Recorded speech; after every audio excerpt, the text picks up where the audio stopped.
chacun, à chacune. Sentez-vous accueillis, il est usage de dire, dans la maison de Dieu, notre Père. C'est lui qui nous invite à venir, c'est lui qui nous accueille.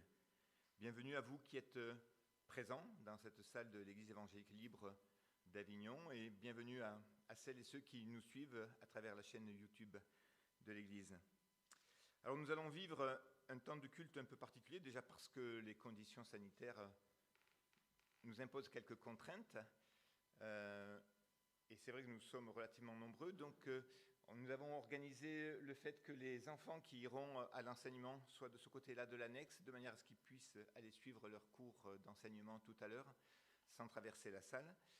Merci aux monitrices et aux moniteurs. C'est toujours aussi un plaisir de savoir qu'il y a des gens qui s'investissent pour notre jeunesse, la jeunesse de l'Église. Et puis un temps aussi particulier, parce que nous avons la joie d'accueillir Yulia et Olivier Perrault, avec qui nous avons engagé, et avec une conviction grandissante, la procédure d'appel au poste pastoral. Yulia apportera donc la prédication tout à l'heure, et Olivier nous conduira dans le temps de Sainte Seine et dans la louange. Et puis nous ferons cet après-midi plus ample connaissance avec eux, et mutuellement d'ailleurs. Et voilà, alors merci à vous deux déjà de nous donner, de vivre et de partager avec vous ce temps de culte. Je dis vivre un temps de culte parce que souvent on dit je vais au culte. Et je vous avoue que j'aime pas trop cette expression. Déjà parce que le culte c'est pas un spectacle, on va pas à un spectacle, c'est pas un lieu. C'est une célébration. Et je préfère beaucoup aller rendre un culte ou vivre un culte. Parce qu'un culte n'est pas un vrai culte s'il n'y a pas une participation, une vie. Et puis, est-ce que c'est nous qui allons ou est-ce que nous répondons tout simplement à l'appel ? Aller, souvent c'est une volonté. Alors c'est vrai qu'il faut une volonté, mais je préfère dire je viens rendre un culte, je viens célébrer. Nous venons célébrer un culte ensemble ce matin. Célébrer, c'est rendre un culte à Dieu. Et c'est Dieu qui nous invite à venir. C'est lui qui a préparé ce rendez-vous avec chacun de vous individuellement, mais aussi avec nous tous ensemble, communautairement. Parce qu'un culte communautaire a une autre dimension que le culte personnel. C'est ce que nous vivrons aussi tout à l'heure à travers le partage du pain et du vin. Et finalement, dire « je viens rendre un culte à la gloire de Dieu », ça nous rappelle que tout vient de Dieu, et ça nous rappelle ce petit verset que j'ai voulu en introduction. « Mon âme, confie-toi en Dieu.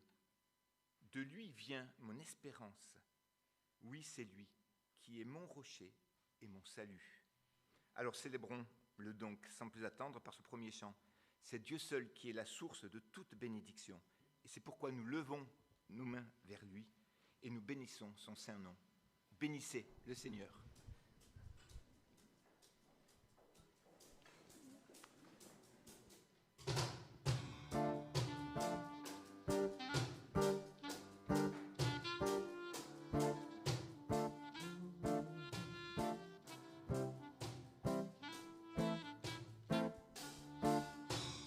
Bénissez le Seigneur, vous tous bénissez le Seigneur, qui vous tenez dans la maison de Dieu, durant les heures de la nuit.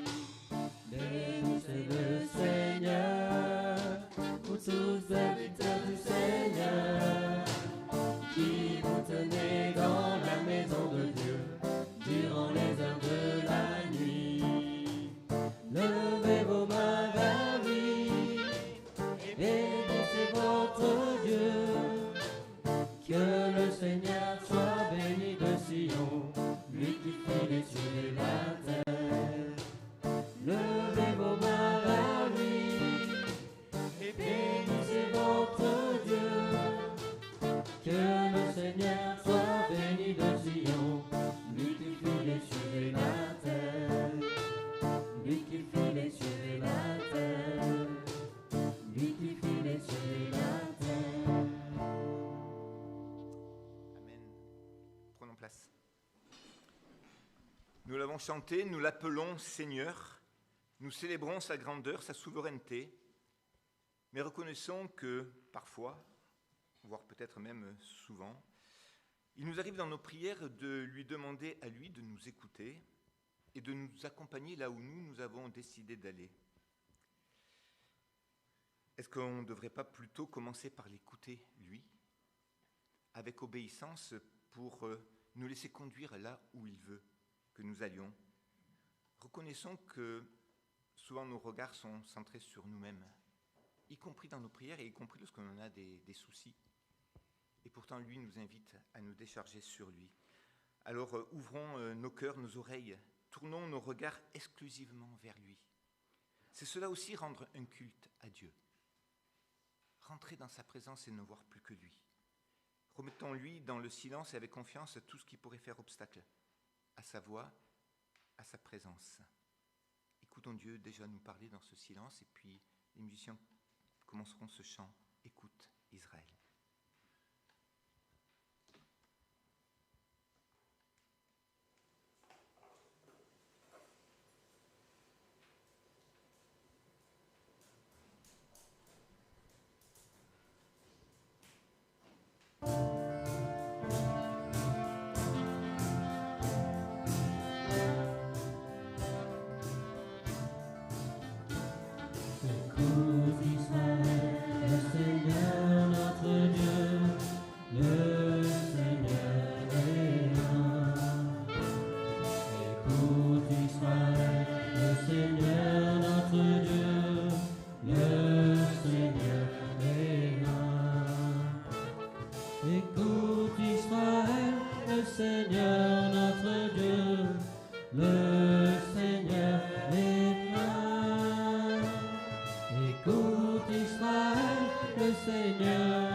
Ce chant nous y a invités, écoutons.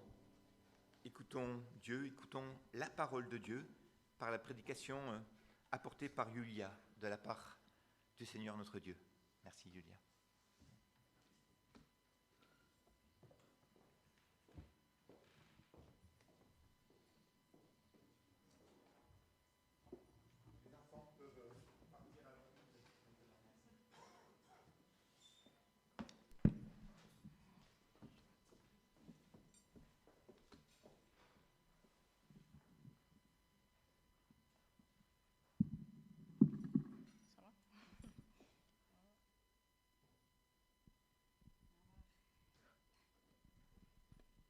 Alors bonjour à tous.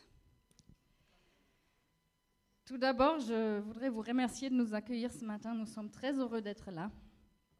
Un grand merci aussi à Florence, voilà, Florence, et aussi à Christian qui a été très actif et attentif dans la préparation de ce culte. Quel bon pasteur. Alors comment ça va? Ça va? Nous vivons des temps étranges, n'est-ce pas? Nous sommes en pleine pandémie. Un mot que la plupart d'entre nous n'avaient encore jamais prononcé auparavant, parce que c'est si rare. Et maintenant, cette pandémie est littéralement omniprésente. Je ne vous connais pas encore personnellement, je ne connais pas vos situations de vie, et je ne sais pas non plus comment vous gérez cette Covid-19. La seule chose que je peux vous raconter, c'est comment je la vis moi. Moi, personnellement, je passe par toutes sortes d'émotions. Parfois, j'ai peur. Pas souvent, mais de temps en temps, la peur m'envahit. Que peut-être moi aussi, je puisse tomber malade. Ou mon enfant. Mes beaux-parents. En plus, on n'en sait pas encore trop sur les séquelles que ça peut engendrer. Ça peut des fois me faire peur. Et vous? À d'autres moments, je me sens fatiguée. Mon quotidien est devenu plus exigeant, mon boulot de pasteur aussi. Il faut toujours trouver de nouvelles idées pour divertir son enfant. Tout cela, ça coûte de l'énergie et ça me fatigue. Et vous? Encore à d'autres moments, je suis frustrée. Ça freine quand même, cette Covid. On ne peut plus partir comme ça au week-end ou en vacances, faire des plans, se projeter dans l'avenir, et pourtant on en a besoin de perspectives, d'avoir de belles choses de prévues. C'est frustrant, vous ne trouvez pas? Et en tant qu'Église, comment ça va? Je sais que vous vouliez, porter par votre vision, vous ouvrir au monde, à la ville, au prochain. Mais comment se rapprocher de son prochain quand on doit garder la distance? Qu'est-ce que cette Covid veut donc dire pour l'Église? C'est pas facile, ça. Bon, après je parle de Covid, mais il se peut que cette pandémie soit ton moindre souci en ce moment. Peut-être que toi-même ou quelqu'un que tu aimes a des soucis de santé bien plus graves que la Covid. Ou alors as-tu vécu un coup du sort et l'impression en ce moment que ton monde s'effondre? Ou bien que tu te trouves peut-être dans une relation difficile où tu t'inquiètes pour quelqu'un, pour un de tes enfants. Ou alors l'inverse, tu vas bien. Ta vie est enthousiasmante, tu es plutôt reconnaissant et plein d'espoir pour l'avenir. Je ne sais pas où tu en es actuellement. Ce que je sais, c'est que nous connaissons tous des moments où nous nous demandons, mais il est où Dieu? Et il fait quoi? Qu'est-ce qu'il a à me dire dans ma situation? Qu'est-ce qu'il a à nous dire dans ce temps de Covid? Eh bien, ça tombe bien que vous posez la question, parce que ce matin, j'aimerais vous raconter l'histoire d'un petit groupe de gens qui s'est retrouvés dans la même situation. Des gens qui se sont demandé, mais il est où Dieu? Il est où Jésus quand nous avons tellement besoin de lui? Et ils ont obtenu une réponse qui est peut-être aussi valable pour nous. Je vais donc vous lire le texte. C'est dans l'évangile de Jean au chapitre 21. Voilà. À partir du verset 1.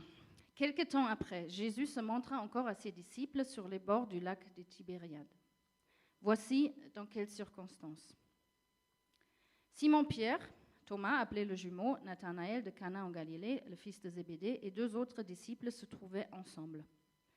Simon-Pierre dit aux autres, « Je m'en vais pêcher. »« Nous aussi, nous y allons avec toi, » lui dirent-ils. Et les voilà partis.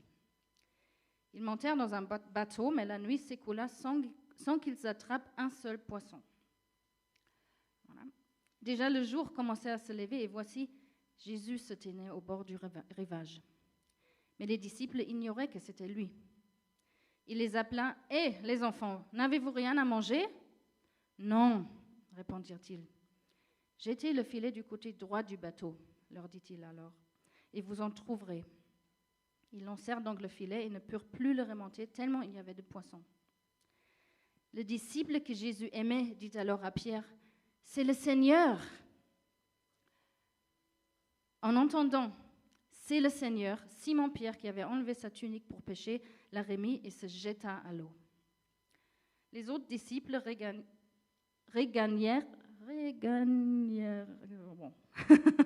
l'arrivent avec le bateau en remorquant le filet plein de poissons car il n'était qu'à 100 de mètres du rivage. Une fois descendus à terre, ils aperçurent un feu de braise avec du poisson dessus et du pain. Jésus leur dit, « Apportez quelques-uns des poissons que vous venez de prendre. » Simon-Pierre remonta dans le bateau et tira le filet à terre. Il était rempli de 153 gros poissons. Et malgré leur grand nombre, le filet ne se déchira pas. « Venez manger, » leur dit Jésus. Aucun des disciples n'osa lui demander « Qui es-tu ?» car il le savait, c'est le Seigneur. Jésus s'approcha, prit le pain et le leur distribua, puis il fit de même pour le poisson. C'était la 3e fois que Jésus se montrait à ses disciples après sa résurrection. Voilà. D'où venaient nos disciples avant cet épisode? Moi, personnellement, je crois qu'ils étaient vraiment passés par des montagnes russes émotionnelles. Tout avait si bien commencé. Ils parcouraient le pays avec Jésus. Lui, il guérissait les malades, il prêchait l'évangile et ils pensaient que ça allait continuer éternellement comme ça. Puis d'un coup, Jésus meurt et leur monde s'écroule. Puis, miracle, Jésus réapparaît, ressuscité. Quel soulagement! Jusqu'à ce que Jésus leur dise, les gars, petit changement, les activités vont reprendre, mais ce sera sans moi, juste vous et le Saint-Esprit. Oh là là, quelle nouvelle, que d'émotions. Ils s'appellent Pierre, Jacques, Jean, Thomas, Nathanaël et 2 autres qui préféraient rester anonymes. Et peut-être qu'ils se sentaient comme nous dans ce temps de Covid. Ils étaient fatigués, frustrés et avaient peur de l'avenir. Et certainement beaucoup de questions. Ce matin, j'ai décidé de vous donner l'interprétation du texte en forme d'histoire, pour montrer un peu que c'était des gens comme toi et moi, et que Jésus les rencontre tels qu'ils sont. Voici donc leur histoire. Nous sommes en Galilée. Il est 8 heures du soir. Après sa résurrection, Jésus avait dit à ses disciples, « Allez en Galilée, attendez-moi là-bas. » Mais ils ne l'ont pas fait. Au lieu de ça, ils se sont cachés à Jérusalem dans un appart en verrouillant les portes. Du coup, Jésus a changé de plan. Il est venu à Jérusalem. Mais après, il leur a redit, « Maintenant, allez vraiment en Galilée. Attendez-moi là-bas, je viendrai vers vous. » Problème. La Galilée est grande. Comment pouvait-il savoir où et aussi quand il allait venir? Et puis, est-ce qu'il allait vraiment venir? Les voilà donc au bord du lac à attendre. Mais comme vous pouvez vous imaginer, cet homme qui tourne en rond, c'est pas évident. Donc c'est bien sûr Pierre qui, le premier, perd patience. Bon les gars, je ne sais pas vous, mais moi, je vais aller pêcher. Et comme les autres n'ont pas de meilleure idée pour tuer le temps, les voilà tous partis pour une partie de pêche. C'est fou quand même, vous ne trouvez pas? Ces mecs, ils viennent de vivre la résurrection de leurs propres yeux, l'événement qui allait changer le monde. Ils ne trouvent rien de mieux à faire que d'aller pêcher. C'est intéressant ce qu'en disent les commentaires bibliques. Certains vont loin en disant « les disciples font une dépression ». Ou alors, ils essayent en allant pêcher de combler leur vide intérieur. D'autres écrivent « ça y est, les disciples abandonnent leur foi et retournent dans leur ancienne vie ». C'est dramatique comme interprétation. Personnellement, je pense que leur envie d'aller pêcher avait une raison assez simple. Ils avaient faim. Et pourquoi pas utiliser le temps pour faire quelque chose qu'on sait faire? Les voilà donc, nos chers disciples, de retour au lac de Tibériade. Ce lac, c'est leur lac, leur terroir. La pêche, c'est leur élément. Ils retrouvent vite leurs vieilles sensations, les éclaboussures, les cheveux au vent, l'odeur du poisson frais et du bois mouillé. Et oui, Jésus avait presque réussi à faire d'eux des terriens. Mais en fait, non. Car voilà, à peine sur l'eau, les voilà redevenus profondément marins. Ils jettent donc leur filet et ils attendent, se laissant bercer par le silence de la nuit. Et puis bientôt, comme à l'habitude, ils commencent à remonter le filet, pensant qu'il était bien rempli. Et babadoum, le filet n'offre aucune résistance et ils tombent tous à la renverse sur leur derrière. Rien du tout, que dalle. Alors qu'est-ce qu'ils font? Eh bien, un homme d'expérience, il ne se laisse pas abattre. Ils essayent encore une fois, sans plus de succès. Alors ils réessayent encore, et encore, et encore, toute la nuit, sans succès, pas un seul poisson, même pas l'ombre d'un petit poisson rouge. Et là, vous pouvez vous imaginer l'ambiance. Elle est au plus bas. À croire qu'ils ont perdu tout leur savoir-faire. On dirait que depuis Jésus est parti, il n'y a plus rien qui marche. Ah, Jésus, il leur manque quand même. Si seulement il était là maintenant. Et les enfants, vous n'avez rien à manger, c'est ça? Lance soudain quelqu'un depuis le bord du lac. Et t'es qui, toi? C'est qui ce mec, les gars? Un clochard? Il veut qu'on lui donne à manger? Et comment il nous parle? Vous avez rien à manger, comme s'il le savait déjà, cet intrus. Et il rumine entre eux tout bas. Non, on n'a rien, mais de toute façon, toi, tu n'aurais rien eu. Passe ton chemin, s'il te plaît. Ce qu'ils expriment tout haut par un non. Ok, eh bien, essayez de jeter votre filet cette fois à droite du bateau. Quoi? Comment ça, à droite? À droite, il y a la barre. On ne peut pas jeter le filet. Et comme si ça allait changer quelque chose, un mètre plus loin, ça va être pareil, on ne va rien trouver. Ce conseil, c'est un peu comme si on disait à un joueur professionnel d'échecs en train de perdre que s'il utilisait des pièces roses au lieu de noires, il gagnerait tout de suite. Ou alors comme si on disait à Christian, quand il désespère devant son ordi parce qu'il n'a pas d'idée pour la prochaine prédication, que s'il écrivait tout simplement sur un MacBook, immédiatement les idées lui tomberaient du ciel. Même si là... bon. En tout cas, vous voyez, c'est ridicule ce que dit l'intrus. Et c'est même un affront de donner un tel conseil à des pécheurs. Ils le font quand même, ça ne coûte rien après tout.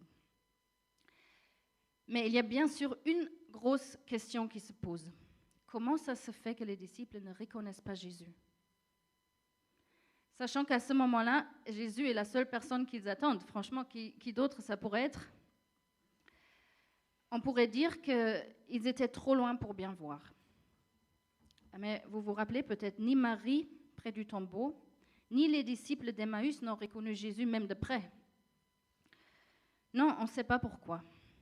La seule chose qu'on sait, c'est qu'après la résurrection, l'apparence de Jésus avait changé et que désormais, il devait se dévoiler pour qu'on le reconnaisse. C'est ça que le texte souligne au début. Jésus se montra encore une fois. C'est lui qui choisissait le temps et les personnes à qui il voulait se révéler. Avec Marie, il l'appelle par son nom, Marie, et elle le reconnaît. Pour les disciples d'Emmaüs, il rend le pain et ils le reconnaissent. Et pour nous, disciples ici, eh bien, pour eux, il fait la chose qui pouvait les toucher plus que toute autre chose. D'un coup, le filet se remplit à craquer. Les poissons sautent dans tous les sens et nos pêcheurs doivent s'employer pour le sortir de l'eau. Et quand ils voient ce qui en sort, ils en restent bouche bée. Mais qui est donc ce pêcheur amateur? Comment il a fait? Il y a un truc là, c'est pas normal. C'est presque un miracle, en fait. Mais oui, c'est un miracle. Et c'est pas n'importe lequel, c'est le miracle. Celui-là même qui avait changé leur vie et qu'ils n'allaient jamais, jamais oublier. Nos disciples vivent un déjà-vu. Et pour cela, je vous invite à venir 3 ans en arrière. La première rencontre des disciples avec Jésus. Luc 5, versets 4 à 6. Jésus dit à Pierre, « Avance vers le large, puis toi et tes compagnons, vous jetterez vos filets pour pêcher. » « Maître, lui répondit Pierre, « Nous avons travaillé toute la nuit et nous n'avons rien pris. Mais puisque tu me le demandes, je jetterai les filets. » Et ils les jetèrent et prirent tant de poissons que leurs filets menaçaient de se déchirer. Et aujourd'hui, les revoilà dans leur bateau. Ils regardent les filets remplis. Ensuite, l'homme au bord, les filets, l'homme au bord. Et ils se souviennent. Il y a 3 ans, au même endroit, une nuit terrible, un intrus au bord du lac qui leur donne un conseil. Et ensuite des filets pleins à craquer. Et puis, cette fameuse phrase qui avait tout changé. à partir de maintenant, vous serez pêcheurs d'hommes. Pêcheurs d'hommes. Mais oui, c'était ça à quoi ils avaient été appelés. Attends, mais c'est qui cet homme? Est-ce que ce ne serait pas... Les gars, c'est le Seigneur! C'est Jean qui le comprend le premier. Ou alors, si ça se trouve, tous les disciples l'avaient déjà compris depuis longtemps. Et seul Pierre est figé, est tellement fixé sur les poissons qu'il ne le comprend que lorsque Jean lui tape gentiment sur l'épaule en disant « Pierre, c'est le Seigneur !» C'est ainsi qu'ils le reconnaissent. Leur première et leur dernière rencontre avec Jésus se déroulent exactement de la même façon. Moi, je trouve que Jésus a le sens de l'humour. Avec un petit sourire en coin, il refait le même miracle qu'il avait fait pour les appeler. Et c'est comme s'il voulait leur dire, les gars, vous vous rappelez, il y a 3 ans, je sais, il se sont passées beaucoup de choses, mais rappelez-vous à quoi vous êtes appelés. Et en fait, c'est là aussi la première réponse à notre question. Où est Dieu en temps de Covid? Et la réponse est, il est là.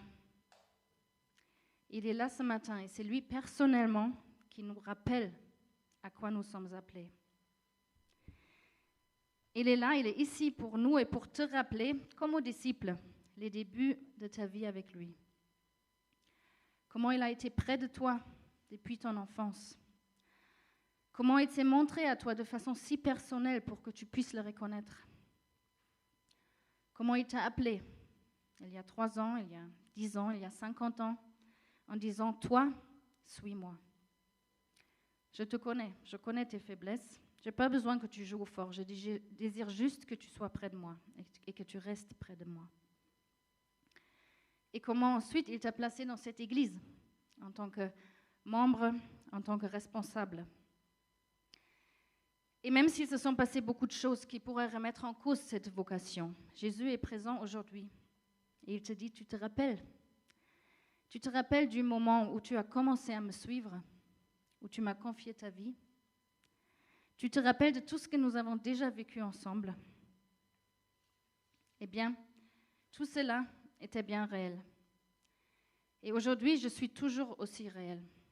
Et je suis là pour te dire que rien n'a changé. Peut-être que tu as des peurs, que tu te sens fatigué ou frustré. Peut-être que ton cœur est devenu lourd. Mais je ne regrette pas du tout de t'avoir appelé. C'est un peu comme si Dieu nous prenait gentiment le menton pour orienter notre regard vers nos débuts avec lui et nous dire, regarde là-bas, tu te rappelles? C'est le Seigneur qui t'a appelé. Voilà notre première réponse. C'est le Seigneur. Ces mots résonnent dans les oreilles de Pierre. C'est le Seigneur, c'est qui? Le Seigneur. Ce Seigneur qui avait mis le doigt sur sa petite foi quand il n'arrivait pas à marcher sur l'eau. Ce Seigneur par lequel il ne voulait pas se laisser laver les pieds. Ce Seigneur qui l'avait régné si froidement. Mais aussi ce Seigneur qui enseignait à pardonner sans compter et qui pardonnait lui-même si volontiers. Ce Seigneur qui avait les paroles de la vie éternelle. Ce Seigneur qui l'avait appelé et depuis jamais lâché. Et ce Seigneur réalise maintenant pour lui, pour Pierre, ce miracle, comme si de rien n'était, et comme s'il avait jeté toutes ses fautes au fond du lac. Et tout d'un coup, tout s'éclaire pour Pierre. Alors qu'il y a 3 ans, il avait crié « Éloigne-toi de moi, car je suis un homme pécheur ». Là, il saute du bateau et nage à toute vitesse vers Jésus. Car il comprend cette deuxième partie de pêche, ce deuxième miracle, c'est sa deuxième chance. Malheureusement, le texte ne nous dit pas comment ça s'est passé quand Pierre est arrivé au bord du lac, puisque c'est Jean qui raconte l'histoire, c'est l'évangile de Jean, et Jean est resté dans le bateau. On sait que Pierre a eu après le repas une conversation sérieuse avec Jésus. Mais aujourd'hui, je vais m'en tenir à la partie sympa qui se passe avant. Alors, tout le monde arrive lentement mais sûrement sur la rive. Place au deuxième acte de notre histoire. Ne vous inquiétez pas, il est plus court. Nous sommes toujours en Galilée, il est 8 heures du matin et ça sent le poisson grillé. Rendez-vous compte, cet intrus qui avait demandé à manger vient de mettre la table. Imaginez-vous un barbecue entre amis au bord du Rhône avec Jésus qui vous grille personnellement votre steak ou vos légumes pour les végétariens. Le Seigneur du monde, la gloire de l'univers, s'agenouille dans le sable, commence à frotter 2 petits bouts de bois l'un contre l'autre, puis il souffle dessus en tournant sa tête pour ne pas recevoir de fumée dans les yeux et se réjouit simplement que le feu prenne. C'est beau de pouvoir confier sa vie à un Dieu qui sait comment on fait du feu, vous ne trouvez pas? Moi, je pense que cet accueil par Jésus au bord du lac a dû faire le même effet aux disciples que quand on se réveille après un long cauchemar. Cette belle sensation de constater après des heures de combat que ce n'était qu'un mauvais rêve. Vous connaissez ça? Il n'y a là rien de plus beau que de retrouver la réalité si familière et apaisante. Eh bien, je pense que c'est ce que les disciples ont vécu avec Jésus. Tout d'un coup, tout reprend son sens. Ils savent à nouveau que c'est à lui qu'ils appartiennent. Et Jésus leur dit, apportez quelques-uns de ces poissons que vous venez de prendre. Que vous venez de prendre. Ce n'est pas forcément eux qui ont pris les poissons, on se souvient. Hein? C'est plutôt Jésus. Mais c'est sympa de sa part de le dire quand même.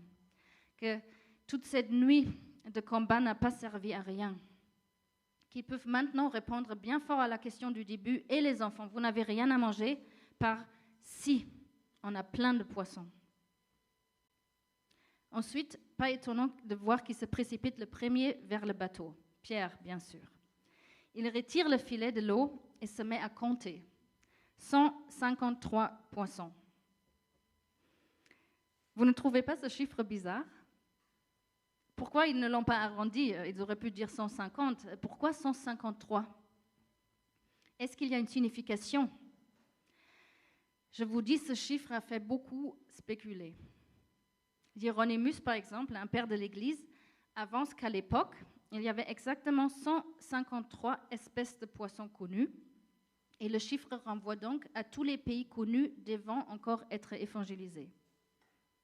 Saint Augustin, lui, affirme que le chiffre renvoie à la plénitude de l'Église à venir. Car 153 est la somme des chiffres 1 à 17. Et le chiffre 17 est particulier parce qu'il est composé de 10 et de 7. Et ces chiffres ont une signification spirituelle dans la Bible. Le problème de ces théories, on ne peut les comprendre que si on est un crack en maths. Peut-être qu'il y a une explication plus simple. Il s'agit simplement d'une pêche record. Et quand on bat le record, on compte, pas vrai? Et puis, ce grand nombre nous montre Jésus donne en abondance. Ce ne sont pas 10, mais 153 poissons pour 8 personnes. Ça fait penser à la multiplication des pains où il restait encore 12 corbeilles ou encore aux 600 litres de vin aux noces de Cana. Ça, c'est le Seigneur qu'ils connaissaient. Et c'est lui qui leur dit maintenant, venez prendre le petit-déj avec moi. Vous remarquez, il ne dit pas, bon, maintenant dites-moi pourquoi vous n'avez pas été capable de rester réveillé lors de mon arrestation au jardin de Gethsémani. Non, Jésus voit leur frustration, leur faim, il voit leur humanité. Et eux, de leur côté, ils ne font que le fixer du regard. Ils aimeraient bien lui demander, et Jésus, c'est vraiment toi ? Confirme-le nous. Dis un truc du genre, n'ayez pas peur, ça nous aiderait à faire le lien. Mais il ne demande pas. Et lui, il ne dévoile pas leurs pensées. Non, il se lève et il se met à les servir. Et en ce bon et doux moment, les disciples peuvent respirer, manger et tout simplement être là. Et c'est là la deuxième réponse à notre question du début. Où est Dieu en temps de Covid? Quand on se demande s'il ne nous a pas oubliés. La réponse est, il est là. Et il est là ce matin. pour nous rappeler qu'il prend soin de nous comme de ses disciples. Il te rappelle que c'est lui qui a permis que tu sois là aujourd'hui. Toujours près de lui, malgré les tempêtes que tu as dû traverser. C'est lui qui t'avait envoyé des gens qui ont eu la foi pour toi quand toi, tu ne l'avais plus. C'est lui qui, après un temps difficile, t'a surpris par sa générosité et t'a redonné de l'espoir et le fera encore. C'est lui et aucun autre qui est continuellement occupé à te griller du poisson, te sortir de la boue et à te relever comme il le fait avec Pierre. Jésus connaît tes besoins, il connaît ton humanité et il l'accueille. C'est le Seigneur qui prend soin de toi. Et c'est le verset 14 qui boucle la boucle. C'était la 3e fois, c'est marqué, que Jésus se montrait à ses disciples. Il aurait pu ne se montrer qu'une fois, mais il est venu 3 fois se montrer à eux, parce qu'ils en avaient besoin. Il voulait leur montrer que rien n'avait changé, ni à leur appel, ni à sa bienveillance envers eux. Et je pense que c'est ce qu'il veut nous dire à nous aussi aujourd'hui, que rien n'a changé, malgré la Covid. Absolument rien n'a changé à notre appel et à sa bienveillance envers nous. Donc, si nous nous posons ce matin ou dans les semaines qui viennent la question, où est Dieu dans ce temps de Covid? Où il est quand je ne vais pas bien, quand j'ai besoin de lui, quand je ne vois plus clair? Eh bien, pensons peut-être à ce Jésus. C'est Jésus qui veut se révéler et qui désire plus que tout que nous le reconnaissions. Et qui désire qu'après nous puissions, comme les disciples, crier du fond du cœur, c'est le Seigneur. C'est le Seigneur qui t'a appelé. Cet appel vaut toujours et plus que jamais. Et rien au monde ne pourra le remettre en question. Et c'est le Seigneur qui prend soin de toi. Il l'a fait depuis toujours et il ne cessera jamais de le faire. Voilà, pour finir, j'ai une question pour vous tous, pour voir si vous avez bien écouté. Qui est celui qui nous a tous conduits au culte ce matin, ici ou sur YouTube, parce qu'il désire nous y rencontrer personnellement? C'est le Seigneur. Amen.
Bonjour à tous.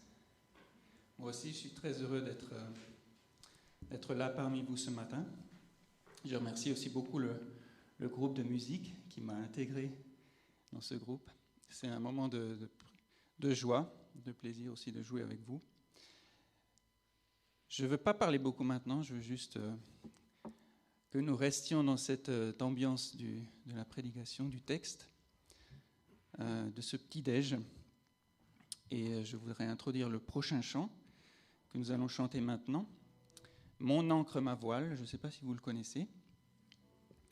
Alors, ce chant, il dit quelque chose de particulier dans le refrain. Il dit « Tu m'offres chaque jour ton infaillible amour ». Alors, je trouve ça intéressant de dire ça comme ça. Et je me suis posé la question, est-ce que je le vis, ça ? Ou plutôt, est-ce que je le ressens comme ça ? Ou est-ce que j'y crois ? Je ne sais pas vous. Alors, je pense qu'on sait tous, on se rappelle tous de la mort de Jésus à la croix pour nous. On sait qu'on est les enfants du roi. On sait que Dieu nous accompagne, qu'il est proche de nous dans la vie. Mais si souvent, en tout cas je parle pour moi, je vis mon quotidien avec des œillères et je fais mon boulot et je fais ce que j'ai à faire et je me démène. Et aussi, en tant que chrétien, je me démène aussi pour faire ce qui me semble bon, pour plaire à Dieu. Et peut-être j'en oublie un peu de me poser, puis finalement de me dire que Dieu, il veut peut-être plus me gâter. J'emploie ce mot un peu de façon provocante, mais il veut peut-être plus me donner, me remplir de son amour. Et si souvent je l'oublie, ou je ne prends pas le temps, ou je ne le saisis pas vraiment, je n'y crois pas. Je vous invite, par le chant qui vient donc, à remercier Dieu, à rentrer dans un moment de louange pour ce qu'il est, pour ce qu'on a entendu aussi dans la prédication, mais aussi vivre ce chant comme une demande, comme un moment où on s'ouvre aussi à recevoir aujourd'hui, chaque jour et aujourd'hui en particulier, cet amour.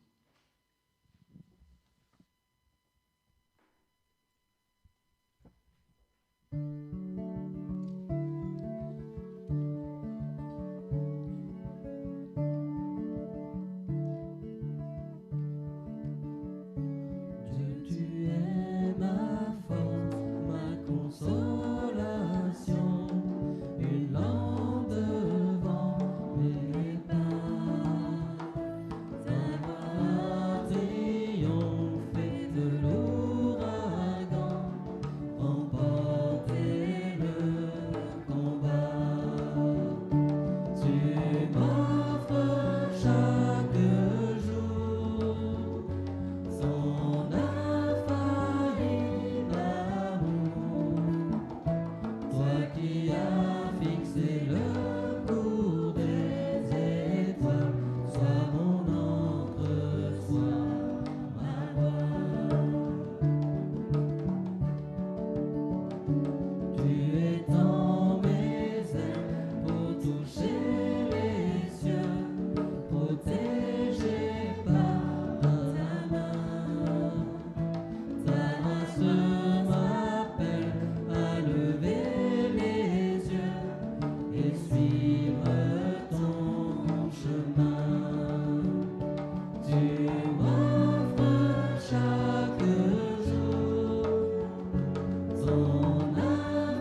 ce que je suis me vient de toi, sans fin je te louerai. Tu m'offres chaque jour ton infaillible amour, toi qui as fixé le cours des étoiles, sois mon encre, sois ma voix.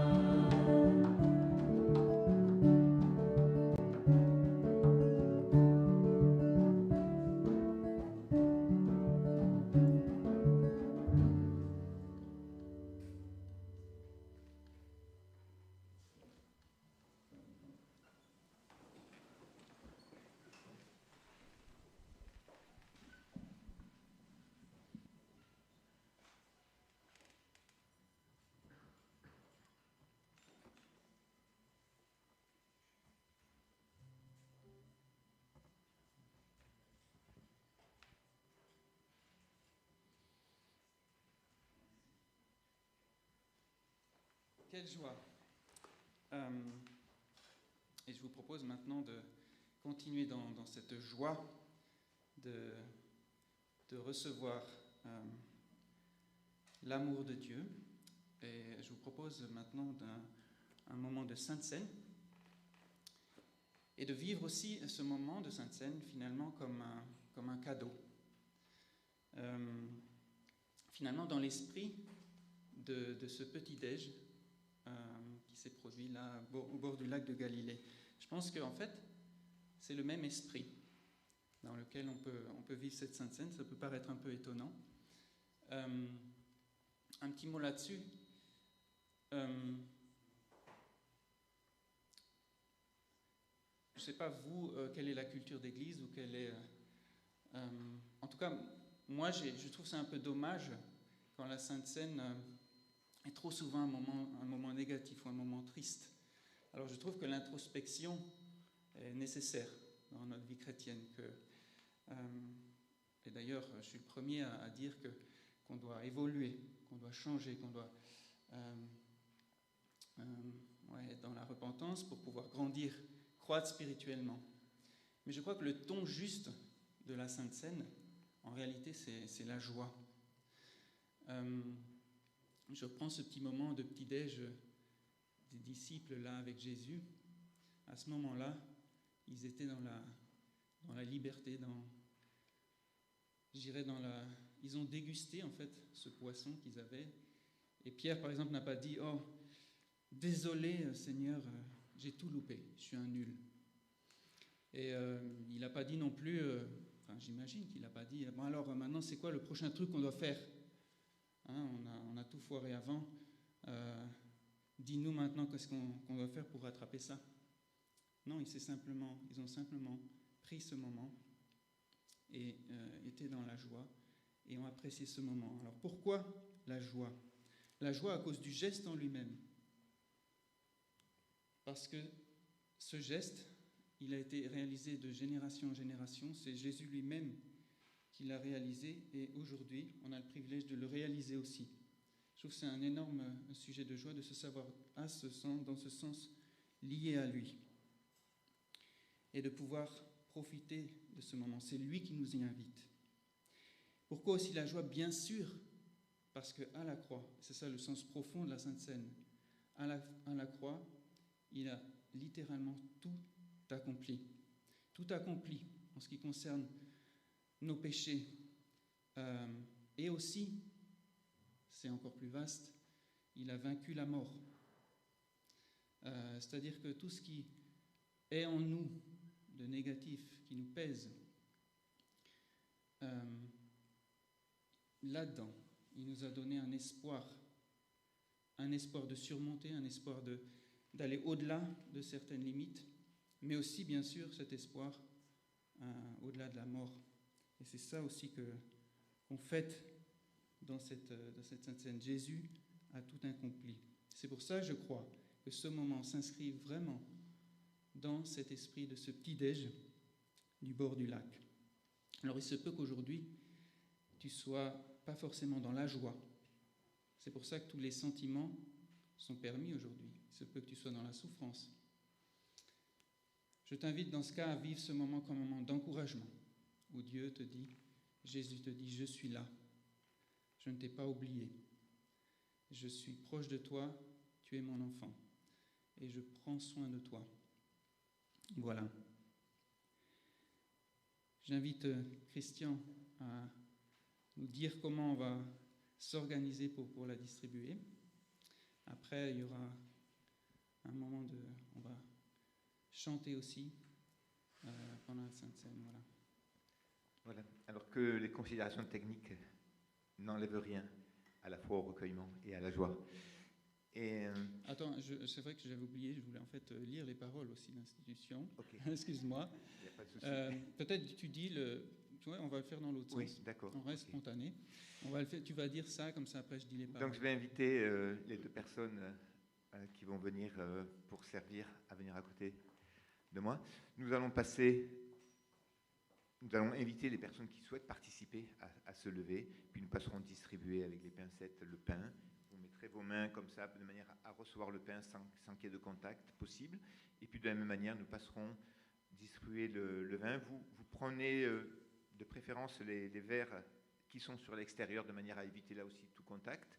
Et puis on ira donc de l'extérieur à l'intérieur. Les petits gobelets roses contiennent du jus de raisin pour ceux qui veulent s'abstenir de boire du vin, et les gobelets transparents contiennent donc du vin. Je commencerai par le service des musiciens, et puis après donc la scène, les éléments seront distribués dans la salle. Je commencerai par les musiciens, non pas parce que pour les honorer particulièrement, mais parce qu'après, pendant que ça circulera, il y aura un petit temps musical, et puis à la fin de ce temps musical, nous reprendrons ce même morceau en le chantant cette fois-ci. Merci Christian. Alors je vais lire maintenant ces paroles qui nous ont été rapportées.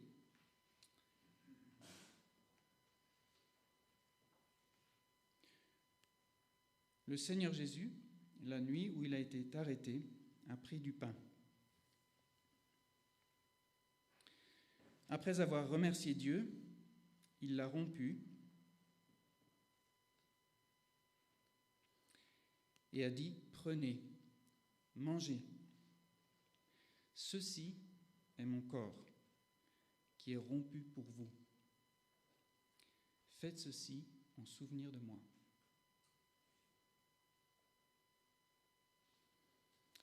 De même, après le repas, il a pris la coupe et a dit, cette coupe est la nouvelle alliance en mon sang.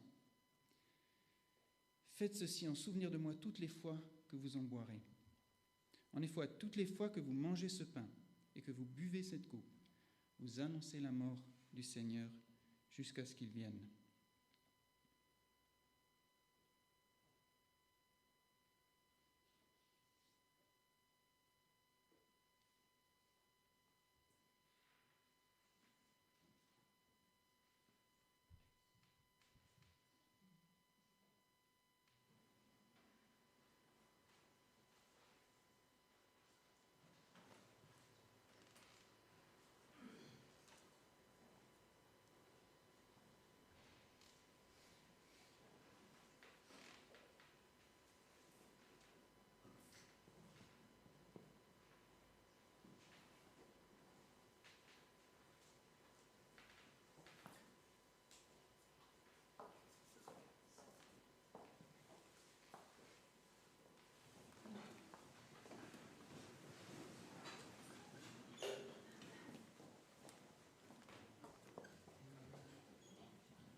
Oui Seigneur, merci. Merci pour ton amour infaillible. Merci pour ta grandeur. Parce que tu dépasses ce que nous pouvons imaginer. Et cet amour nous dépasse aussi. Et oui, si souvent nous vivons notre quotidien en essayant de nous démener, et c'est vrai que notre quotidien, il est aussi fatigant parfois. Et la vie elle-même a aussi son lot de choses qui peuvent nous décourager, qui peuvent nous amener au plus bas. Merci de venir aujourd'hui dire que tu es là. Tu es là auprès de nous. Tu ne nous oublies pas. Tu nous appelles. Tu nous donnes ce dont nous avons besoin. Nous venons avec tout ce que nous sommes. Il y a des choses aussi dont nous ne sommes pas fiers, que nous n'aimons pas forcément chez nous. Nous te remettons tout ça, en sachant aussi que tu ne juges pas sur tout. Des fois, on se prend la tête pour des choses. Et en fait, tu désires nous libérer, peut-être seulement nous montrer ton amour, nous dire que tu nous connais. On veut te dire aujourd'hui notre désir de nous rapprocher de toi. Nous voulons vivre juste une vie qui te plaît, qui est aussi un témoignage dans ce monde, dans nos familles. Nous te disons que nous voulons ouvrir notre cœur et le laisser se laisser transformer par toi. Nous sommes dans la reconnaissance et la joie que tu sois aujourd'hui dans cet endroit. Et nous venons vers toi. T'apportons nos vies. Je vous invite à poursuivre dans un temps de prière, de recueillement, de prière. Pourquoi pas de louange, puisque nous sommes dans cette thématique de la joie, de consécration, si nous le désirons, ensemble. Sentez-vous la liberté d'adresser vos prières à Dieu. Voilà, et nous continuerons dans le chant ensuite.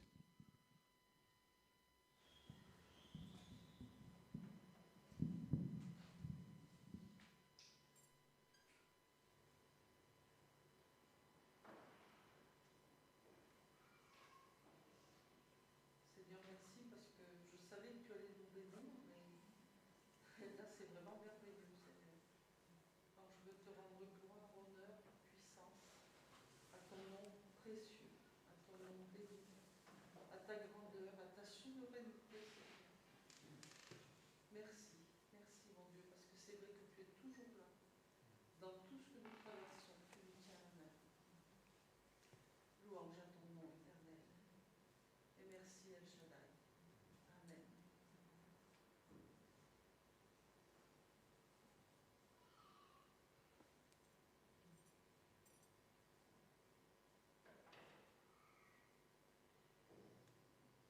Merci Seigneur de ce feu que tu as fait pour nourrir les disciples de ta présence. Ta présence est chaleur, ta présence est lumière. Ta présence est un pain rompu qui nous nourrit, qui est vraiment celui qu'il nous faut pour pouvoir vivre cette vie qui va au-delà de maintenant jusqu'à l'éternité. Sois loué Seigneur ce matin pour la joie de ce repas avec toi et ensemble, comme les disciples étaient ensemble. Que nous puissions l'avoir vécu en Église. Sois loué et remercié. Amen.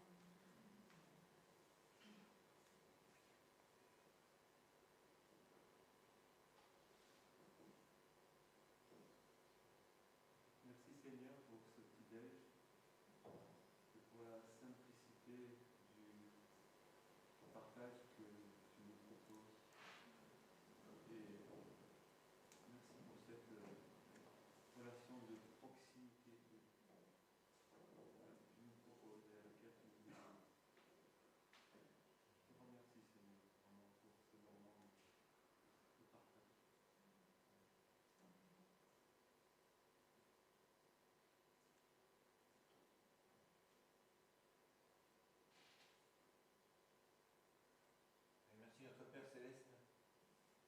tu es notre Père. Merci parce que nous pouvons essayer d'avoir de l'amour, mais toi tu es l'amour. Nous pouvons essayer d'être patients, mais toi tu es la patience. Nous efforçons d'être bienveillants, mais toi tu es bienveillance. Seigneur, merci pour tout ce que tu es dans nos vies. Et merci parce que tu n'as de cesse de te dévoiler toujours plus intimement à chacun d'entre nous. Alors sois loué, sois glorifié, Seigneur, dans nos vies. Amen.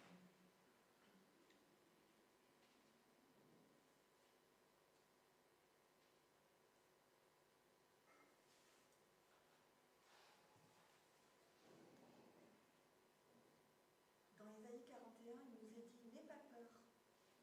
Maintenant, car je suis avec toi, ne lance pas des regards inquiets, car ton Dieu, c'est moi. Je viens te rendre courage, j'arrive à ton secours et je te protège, par ma main droite victorieuse. » Seigneur, je veux te dire un grand merci pour tes promesses, de ta présence auprès de chacun de nous, en toutes circonstances, dans cette circonstance de pandémie, et aussi dans les moments de joie. Et Seigneur, merci pour là maintenant cette joie de t'écouter, de t'entendre. Merci aussi pour ton accueil. Seigneur, je veux te rendre gloire. Au nom de Jésus, Amen.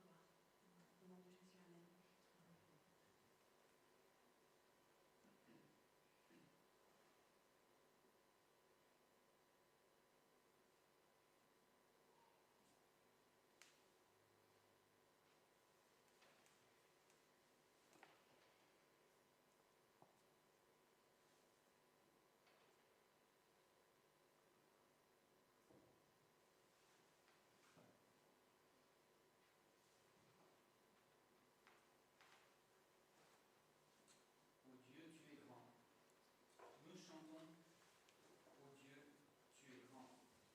Et tous verront, ô Dieu, combien tu es grand. Chant que nous chantons maintenant.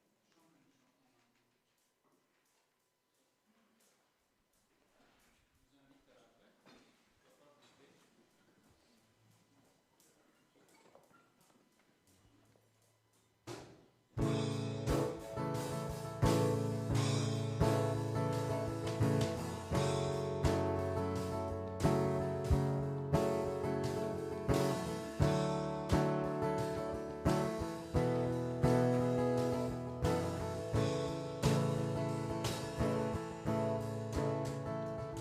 Le roi dans sa splendeur,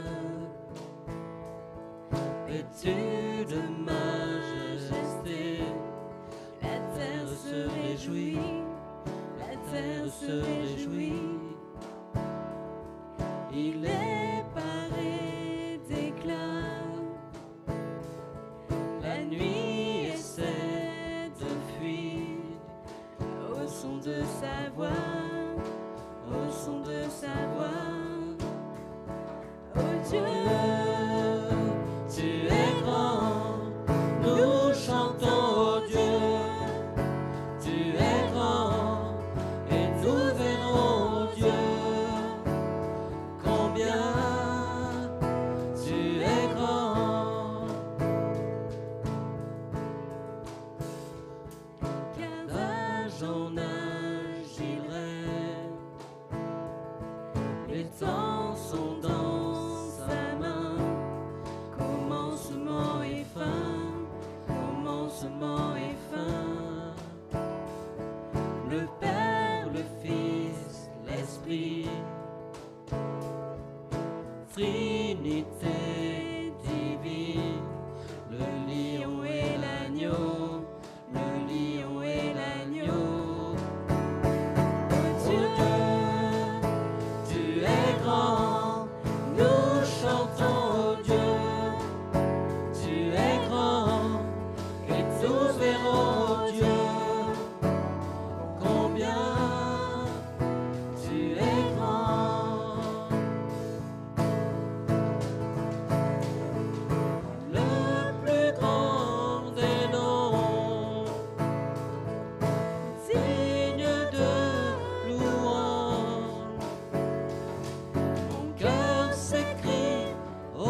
Dieu, tu es grand.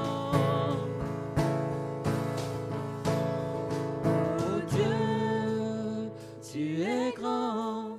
Nous chantons, oh Dieu, tu es grand. Et tous verront, oh Dieu, combien tu es grand. Oh Dieu, tu es grand. Nous chantons, oh Dieu, tu es grand.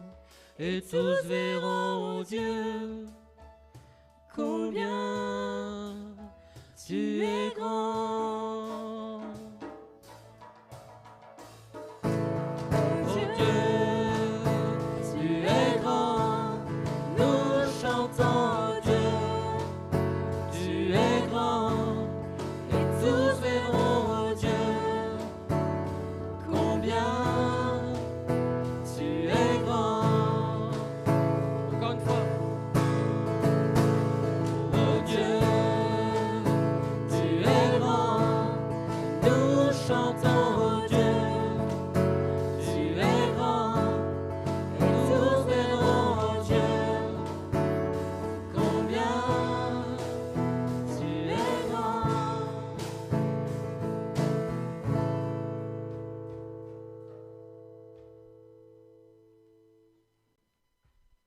Restons debout pour le dernier chant tout autant dynamique, Hosanna.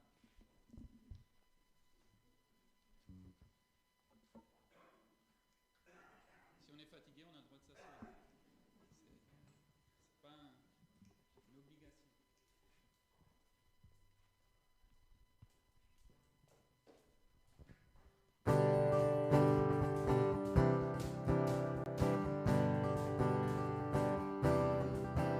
Un chant s'élève, les yeux se tournent vers toi,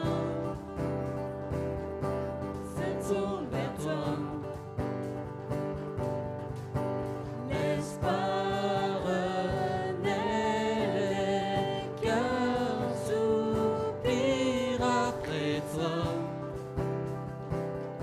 Oui, après toi.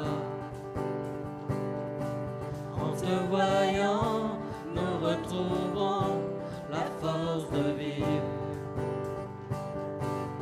Quand nous sommes en ta présence, nos craintes fuient. En te voyant, nous retrouvons la force de vivre. Quand nous sommes en ta présence, nos craintes fuient. Elles s'enfuient. Hosanna, Hosanna. Tu es le roi, le sauveur. À toi la gloire et l'honneur. Hosanna, Hosanna. Nous t'accueillons parmi nous. Sois le bienvenu, ô Jésus. Entends le son des cœurs qui reviennent à toi. Reviennent à toi. Dans ton royaume, les vies brisées sont restaurées. Sont restaurées. En te voyant, nous retrouvons la force de vivre. Quand nous sommes en ta présence, nos craintes fuient. Elles s'enfuient. En te voyant, nous retrouvons la force de vivre. Quand nous sommes en ta présence, nos craintes fuient. Elles s'enfuient. Hosanna, Hosanna.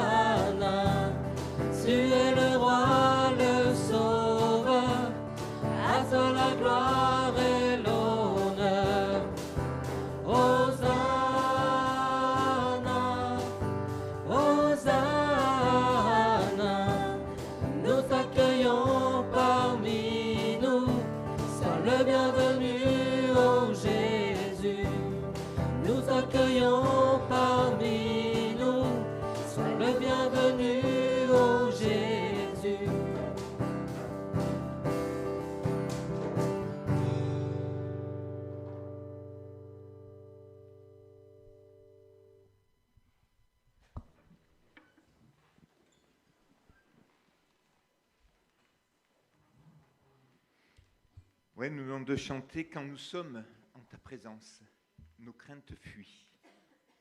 Elles s'enfuient. » Dans sa présence, avouons que nous sommes bien dans sa présence. Nous sommes bien ce matin. C'est ce qu'on vient de vivre. Nos craintes fuient. Et nous allons aller pour porter ce message tout autour de nous, en sa présence. Nous sommes bien. Nous étions venus ce matin pour apporter, pour vivre un culte, mais apporter notre culte à Dieu, et nous avons reçu. Avouons qu'il est souvent ainsi avec le Seigneur. Nous voulons lui apporter, et c'est lui qui nous donne largement. Alors, essayons de lui apporter, de lui rendre ce qu'il nous donne. Exprimons notre confiance et notre reconnaissance, peut-être avec le temps d'offrande aussi. Alors, on ne fera pas circuler les paniers, mais il y a toujours une boîte qui est là à la sortie pour recueillir notre offrande. J'aime bien considérer que ce temps d'offrande fait partie totalement du culte. Nous lui disons combien nous lui faisons confiance et combien nous sommes reconnaissants pour ses bénédictions, qu'elles soient spirituelles ou matérielles. Je t'invite à prier. Seigneur, merci parce qu'en effet, en ta présence, nous sommes tellement bien. Seigneur, nous sommes conscients que et notre cœur déborde de ce qu'on voudrait t'apporter. Et toi, tu es toujours là, le premier. C'est toujours toi qui fais le premier pas. C'est toujours toi qui nous donnes avec abondance. Seigneur, merci pour tes bénédictions. Seigneur, pardonne-nous lorsque parfois nous râlons ou nous convoitons à côté et ne nous jouissons pas assez de tout ce que tu nous offres déjà. Seigneur, je te prie aussi pour ce temps d'offrande, que celles et ceux qui en ont la gestion, que le conseil, les trésorières, gèrent cela avec sagesse et pour ta gloire, Seigneur. Je vais encore te dire merci pour ce temps de culte que nous sommes venus t'apporter et combien nous avons reçu de ta part. Sois loué, Seigneur. Amen.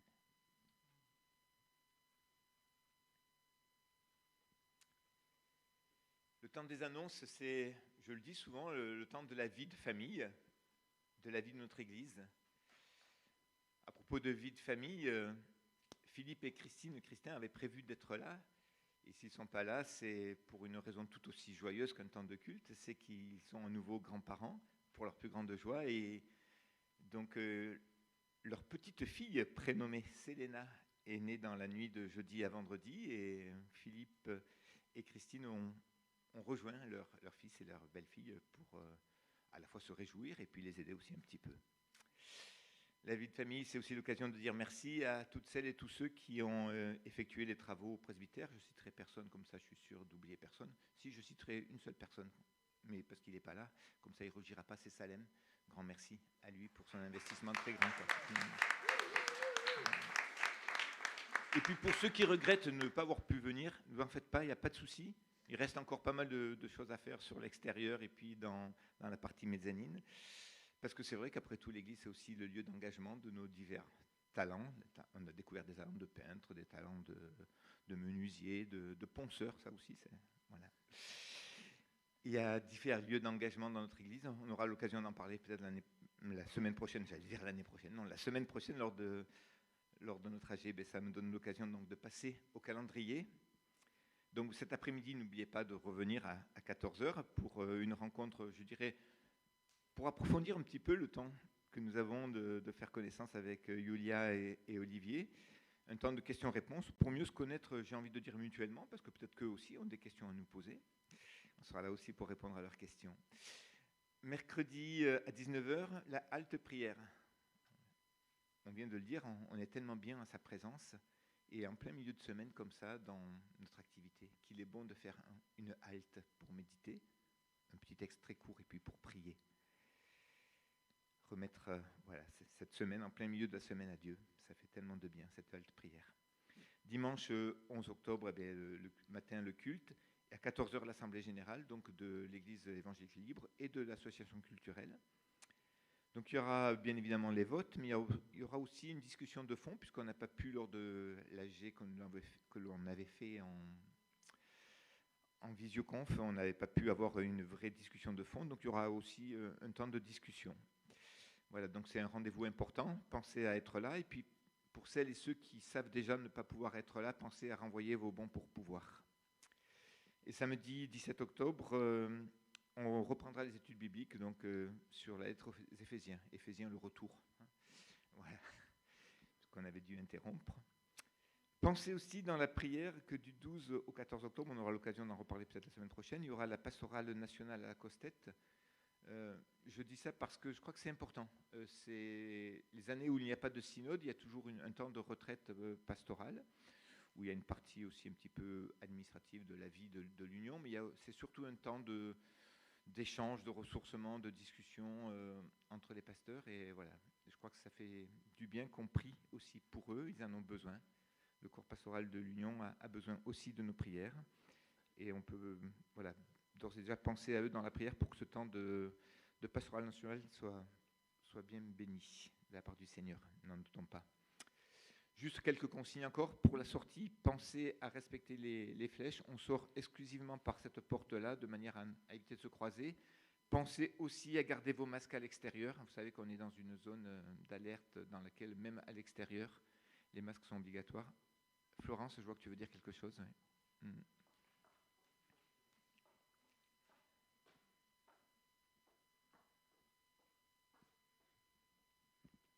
En fait, j'ai 3 choses à dire, mais je me rappelle déjà plus que d'une. Mais c'est peut-être la plus belle. Donc, j'ai eu Félise au téléphone et elle me fait dire, comme elle a été malade, qu'elle va mieux, de dire bonjour à tous ceux qu'elle connaît dans l'église. Et puis, elle a eu un témoignage dans la difficulté de sa santé. Elle a pu être hospitalisée et elle a été bénie par les soins hospitaliers. Alors, je remercie tous ceux qui travaillent à l'hôpital. C'est un temps pour elle qui a été un temps où elle s'est sentie simplement entourée déjà. Il est des fois difficile d'avoir le généraliste, et donc merci pour tous ceux qui œuvrent à l'hôpital pour les malades. Ça, c'est le 1. Le 2, l'Assemblée générale, c'est aussi pour que l'Église se prononce par rapport à la venue d'Olivier et Julia.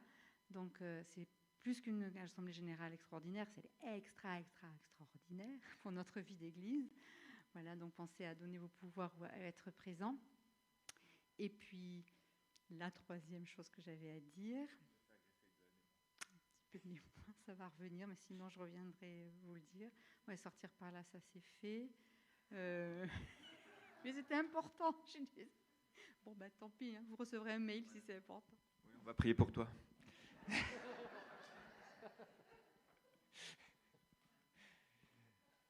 Voilà, le culte se termine comme il a commencé, dans la joie. Je vous invite à vous lever pour recevoir la bénédiction et la parole d'envoi.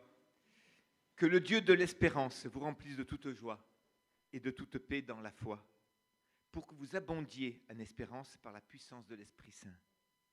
Oui, Dieu, notre Père, nous a aimés, il nous a donné gratuitement un encouragement éternel et une espérance solide. Alors qu'il remplisse vos cœurs de courage, qu'il vous donne la force de faire toujours le bien, en acte et en parole. Ainsi, allons dans la paix et la joie de notre Seigneur. Amen. Bon dimanche à tous. Ah, Florence, ça y est. Vous voyez que la prière est efficace. Hein. C'est juste pour s'organiser. Qui c'est qui reste ici pour le pique-nique qu'on a amené? Voilà, juste le nombre de tables.